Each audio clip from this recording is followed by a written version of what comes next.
नमस्कार दोस्तों, स्वागत है आपका स्टडी आईक्यू में। आज हम लोग क्लाइमेट से जुड़ी हुई एक खबर के बारे में चर्चा करने वाले हैं। हम लोग एक इनिशिएटिव के बारे में डिस्कशन करेंगे। हाल ही में ये खबर आ रही है कि यूनाइटेड किंगडम, इंडिया और Australia they are going to launch IRIS initiative at the COP26, that is conference of party 26। UNFCCC यानी कि United Nations framework convention on climate change की कॉन्फ्रेंस ऑफ पार्टीज होने वाली है, आने वाले कुछ ही दिनों में होने वाली है। वहां पे ये खबर आ रही है कि ये कंट्रीज मिलके एक इनिशिएटिव लॉन्च करने वाले हैं। तो इस पर्टिकुलर वीडियो में हम लोग बात करेंगे ये आइरिस एग्जैक्टली है क्या, आइरिस का मतलब क्या है और आइरिस में कौन स्टेक होल्डर्स है। आपको पता चल गया कि कुछ कंट्रीज यहां पे इनिशिएटिव लॉन्च कर रही है, लेकिन इसका फायदा किसे मिलेगा ये भी हम लोग बात करेंगे। साथ ही साथ हम लोग ये भी चर्चा करेंगे कि आइरिस की वजह से why it makes sense, IRIS की वजह से क्या फायदा मिल सकता है और why IRIS makes sense for the stakeholders. अंत में हम लोग इंडिया स्पेसिफिक डिस्कशन भी करेंगे, why IRIS is very important for us and how can we contribute towards this, इसके ऊपर भी हमारी चर्चा चली। तो ये रहेगा हमारा एजेंडा आज की चर्चा का। ये सारी इंफॉर्मेशन लेने के लिए मेरे साथ बने रहिए स्टडी आईक्यू पर। मैं हूं आपका दोस्त राहुल सायगांवकर। आप मुझे इन आईडी से फॉलो कर सकते हैं और अगर आप कॉम्पिटिटिव एग्जाम्स की तैयारी कर रहे हैं, here is a list of competitive exams that we run. Just visit the details that are given here. You can even call on this particular number to get information. याद रखिएगा, month and cell चल रहा है अक्टूबर में, do avail those discounts. चलिए चर्चा शुरू करते हैं कॉन्फ्रेंस ऑफ पार्टीज के बारे में बात करके। हम जानते हैं कि United Nations framework convention on climate change की कॉन्फ्रेंस ऑफ पार्टीज 26 होने वाली है।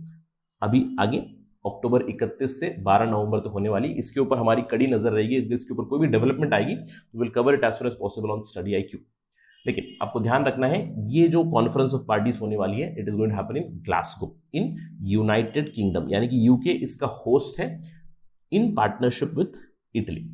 अब ये खबरें आ रही है कि इस कॉन्फ्रेंस ऑफ पार्टीज में India along with UK, Australia launch करने वाले हैं something called as IRIS, IRIS। अब इसमें एक और स्टेक होल्डर है SIDS, that is small island developing states भी इसमें स्टेक होल्डर रहेंगे। इनफैक्ट इसका पूरा फायदा SIDS को ही होगा, स्मॉल आइलैंड डेवलपिंग स्टेट्स को। चलिए जानते हैं एग्जैक्टली ये आइरिस है क्या। IRIS it stands for infrastructure for resilient island states. अभी तक आपको पता चल गया है कि यहाँ पे क्या होने वाला है कि जो छोटे आइलैंड स्टेट्स रहेंगे वहां पे इंफ्रास्ट्रक्चर बिल्ड करने का एक इनिशिएटिव शुरू हो रहा है। तो ये एक प्लेटफॉर्म रहेगा जहां पे like minded countries will come, they will form a coalition for putting in place infrastructure which is resilient. अब resilient to what? Which can withstand the disasters and which can reduce the economic losses to island nations. यानी कि ये जो छोटे छोटे island देश रहेंगे, द्वीप रहेंगे जो नेशन से, वहां पे इंफ्रास्ट्रक्चर ऐसा बिल्ड किया जाएगा जहां पे अगर डिजास्टर भी हो उन्हें ज्यादा नुकसान ना हो। और यहाँ पे मैंने आपको बताया इंडिया, ऑस्ट्रेलिया और यूके ने ये मुहिम छेड़ी है जहां पे इनिशियल इन्वेस्टमेंट इन्होंने बताया कि it will be $10 million towards this IRIS initiative. और इसमें कौन की स्टेक होल्डर्स रहेंगे ऑलरेडी मैंने बता दिया। 3 कंट्रीज है जिसकी नेतृत्व है यहाँ पे, India, Australia, UK. They are spearheading this initiative. लेकिन इसका सबसे बड़ा फायदा होगा to the small island developing states. अब ये स्मॉल आइलैंड डेवलपिंग स्टेट्स होते क्या है? देखिए छोटे छोटे आइलैंड देश, अराउंड 58 कंट्रीज है, स्मॉल आइलैंड कंट्रीज। आपको कैरिबियन में मिलेंगे, पैसिफिक में मिलेंगे, अटलांटिक ओशन, इंडियन ओशन में मिलेंगे, आपको साउथ चाइना सी में मिलेंगे, बहुत सारी कंट्रीज। जैसे कि फॉर इंस्टेंस माइक्रोनेशिया के जो आइलैंड्स है, पॉलिनेशिया के जो आइलैंड्स है, पैसिफिक में आपको मिलेंगे सोलोमन आइलैंड्स, तुवालू, वनाउतू, बहुत सारे छोटे छोटे आइलैंड्स मिलेंगे। और ये आइलैंड्स सबसे ज्यादा वल्नरेबल है क्लाइमेट चेंज की वजह से। These are the most threatened. अब इसीलिए इनकी मदद करने के लिए, यहाँ पे इंफ्रास्ट्रक्चर डेवलप करने के लिए हम लोग ऑस्ट्रेलिया और यूके के साथ मिलकर ये इनिशिएटिव शुरू कर। शुरुआती दौर में ये कंट्रीज है, लेकिन आगे चल के COP26 में हम लोग ये एक अंदेशा जरूर लगा सकते हैं कि और भी कंट्रीज इसमें जुड़ेंगी। Probably Japan also will like to join this soon, among other developed countries also.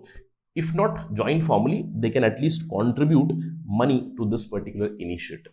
काफी एक अच्छा इनिशिएटिव है जो इंडिया स्पीयरहेड कर रहा है यहाँ पे। अब सवाल ये उठता है कि why does this IRIS make sense specially for the SID countries, like small island developing countries. जैसे कि मैंने आपको बताया, देखिए कुछ इस तरह के छोटे छोटे आइलैंड देश हैं जिनका एरिया भी काफी छोटा है, वो ऑलरेडी बहुत सारी प्रॉब्लम्स के साथ गुजरते हैं। सबसे बड़ी प्रॉब्लम है कि वो इंसुलर है, यानी कि बहुत दूर है, उनका डिस्टेंस काफ़ी दूर है, उनकी खुद की प्रोडक्शन उतनी ज़्यादा नहीं होती है। अब कोस्टल स्टेट है तो वहाँ पे एग्रीकल्चर प्रोडक्शन भी कम है, आपके पास प्रोडक्ट्स भी कम है, मार्केट डिवर्सिफिकेशन नहीं है, तो इसीलिए इंपोर्ट्स के ऊपर बहुत हद तक ये लोग डिपेंड रहते हैं दूसरे देशों। अब इसके अलावा इतना रिमोट है तो ये इकोनॉमिकली वल्नरेबल भी है। अब इस चीज में अगर ऐड कर दोगे आप क्लाइमेट चेंज की प्रॉब्लम, इसीलिए UNFCCC की कॉन्फ्रेंस ऑफ पार्टीज पे ये अनाउंसमेंट होने वाली है, क्योंकि क्लाइमेट चेंज की वजह से, ग्लोबल वार्मिंग की वजह से हम लोग जानते हैं कि ग्लेशियर मेल्टिंग हो रही है, सी लेवल राइज होगा। ये कहते हैं हम लोग, अगर सी लेवल राइज होगा यहाँ पे तो इन आइलैंड नेशंस के ऊपर काफी खतरा होगा। इसके अलावा डिजास्टर्स भी बढ़ रहे हैं, स्पेशली अगर मैं बात करूं सुनामी की। ये जो देश है सुनामी की वजह से काफी ज्यादा खतरे में आ सकते हैं। अब इसीलिए IRIS it makes sense for these countries. Why? Because these countries are very very vulnerable. इनके ऊपर काफी खतरा होता है सुनामी का, साइक्लोन का, अर्थक्वेक का, या फिर इराटिक रेनफॉल, बहुत ज्यादा बारिश हो गई तो यहाँ पे काफी खतरा हो सकता है इन देशों पे।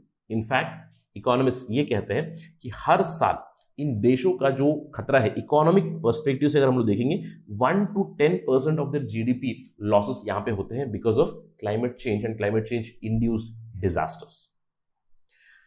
Seeds basically account for 2/3 of countries, यानी कि 66% ऑफ द कंट्रीज है पूरे विश्व में जो सबसे ज्यादा सफर करते हैं इन डिजास्टर्स की वजह से। अब एक तो देखिए डिजास्टर की वजह से यहाँ पे नुकसान होगा, दूसरा है ये छोटे छोटे देश है, इनकी इकोनॉमिक कैपेबिलिटी काफी कम रहेगी, साथ ही साथ इनके पास इंफ्रास्ट्रक्चर ही काफी कम रहेगा, और जो भी इंफ्रास्ट्रक्चर बनाएंगे वो डिजास्टर रेजिलेंट नहीं है। यानी कि इंफ्रास्ट्रक्चर बनाएंगे, डिजास्टर होगा तो वहां पे फिर से बर्बादी होगी। ये कहा गया है by the Asian development bank as well as inter American development bank. यहाँ पे इंफ्रास्ट्रक्चर ही पहले कम है और रेजिलेंट इंफ्रास्ट्रक्चर तो भूल ही जाइएगा। इनफैक्ट यहाँ पे इंफ्रास्ट्रक्चर की डेफिसिट चलती है। ये दोनों बैंक्स कहती है कि पैसिफिक आइलैंड्स और कैरिबियन आइलैंड्स की जो स्मॉल आइलैंड डेवलपिंग स्टेट्स है वहां पे $42 बिलियन और $46 बिलियन रेस्पेक्टिवली डेफिसिट है, यानी कि बहुत पैसा इनको चाहिए इंफ्रास्ट्रक्चर बनाने के लिए, और जहां पे भी इंफ्रास्ट्रक्चर बना भी है वो डिजास्टर रेजिलिएंट नहीं। अब इसी के चलते IRIS will be very very helpful for these countries, छोटे मोटे देशों के लिए काफी मदद करेगा। सबसे पहले तो इंफ्रास्ट्रक्चर जहां पे नहीं है वहां पे इंफ्रास्ट्रक्चर डेवलप करेंगे, और जहां पे भी इंफ्रास्ट्रक्चर डेवलप कर रहे हैं ऑलरेडी बना हुआ है उसको हम लोग और रेजिलिएंट बना सकते हैं। तो शुरुआती दौर से ही रेजिलिएंट बनाएंगे और जो बना हुआ है उसको और हम लोग रेजिलिएंट बनाने की कोशिश जरूर करेंगे, तो काफी फायदा मिलेगा इन देशों के लिए। अब सवाल उठता है कि सिड्स के लिए तो फायदा है ही, लेकिन सर हमारे लिए क्या फायदा है, इंडिया के लिए क्या फायदा, why does it make sense for India. अब देखिए दो पर्सपेक्टिव से इंडिया को काफी मदद मिलेगी।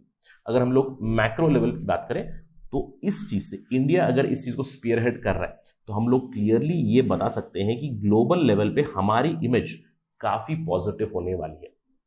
इनफैक्ट अगर हम लोग क्लाइमेट चेंज की बात करें, ग्रीन एनर्जी की बात करें, India is a Pioneer. India climate change negotiation में सबसे आगे रहता है।